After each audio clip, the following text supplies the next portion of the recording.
इस वक्त बड़ी खबर आ रही है। वजीर खारजा का भूटान दौरा हो रहा है। सुब्रमण्यम जयशंकर भूटान के दौरे पर जा रहे हैं। 2 रोजा दौरा है ये सुब्रमण्यम जयशंकर का। वजीर बनने के बाद पहला गैर मुल्की दौरा कर रहे हैं एस जयशंकर। तो वजीर खारजा बनने के बाद पहली बार भूटान का दौरा कर रहे हैं सुब्रमण्यम जयशंकर।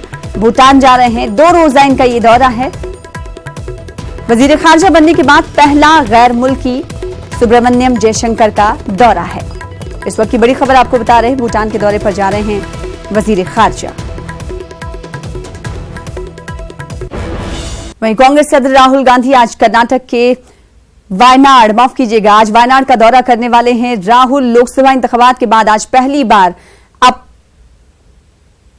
वायनाड हल्के का दौरा कर रहे हैं। वायनाड से रुकने पार्लियामेंट मुंतखब होने के बाद राहुल गांधी दौरा करने वाले हैं अपने पार्लिमानी क्षेत्र का, इलाके का। राहुल अपने कारकुनान और आवाम का शुक्रिया अदा करेंगे। आपको बता दें कि राहुल गांधी अमेठी और वायनाड से उन्होंने इंतखाब लड़ा था और फिर अमेठी में उन्होंने शिकस्त खाई थी।